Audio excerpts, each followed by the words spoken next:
Historia de la filosofía, por Nicolás Abagnano. Volumen 3, 225, parte séptima.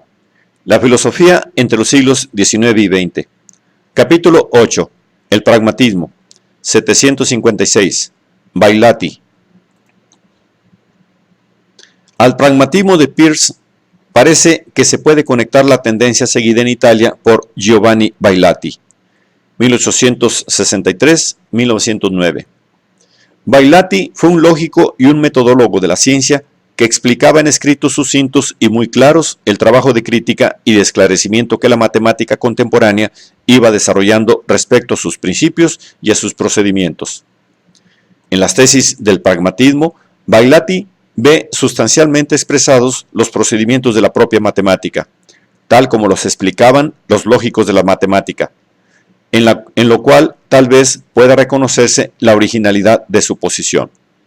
En efecto, Peirce, que había sido el primero en enunciar el criterio pragmatista para la individuación de las creencias, no creía que dicho criterio valiese para la fijación o determinación de las mismas creencias, que seguía confiado a los métodos de la ciencia. Según Bailati, la validez del pragmatismo consiste en el hecho de que el criterio pragmatista es el usado por la ciencia misma, especialmente por las matemáticas.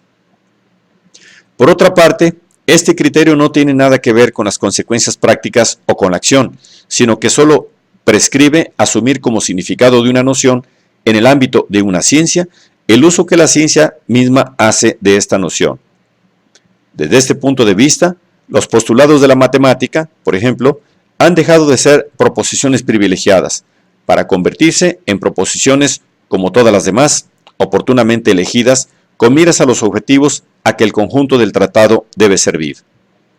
De este modo, han tenido que renunciar, dice Bailati, a aquella especie de derecho divino de que parecía investirles su pretendida evidencia y resignarse a pasar a ser, en lugar de los árbitros, los servi servorum, unos simples empleados de las grandes asociaciones que constituyen las distintas ramas de la matemática.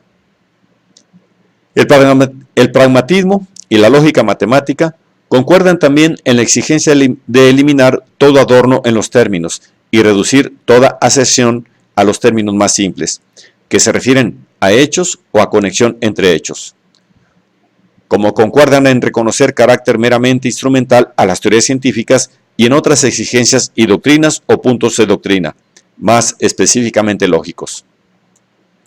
Como se ve, Bailati pretendía una interpretación lógica del pragmatismo y un uso metodológico del mismo en el campo de las matemáticas. Por eso se negaba a aceptar la acusación de subjetivismo que se lanzaba contra el pragmatismo, y que tal vez era justificada para otras corrientes del propio pragmatismo, y declaraba ver en él una invitación a traducir nuestras afirmaciones en una forma apta para señalar del modo más claro cuáles serían los experimentos o comprobaciones a las que nosotros u otros podremos y deberemos recurrir para decidir si son verdaderas y hasta qué punto lo sean. Es decir, una invitación a usar criterios más objetivos, o sea, más independientes de toda impresión o preferencia individual. La posición de Bailati está en el límite entre positivismo y pragmatismo. Todavía está más cercana del positivismo la de su alumno Marino Calderoni, 1879-1914, que identificó las consecuencias prácticas de que hablaba el pragmatismo con la comprobación experimental que exige la ciencia como prueba de sus proposiciones.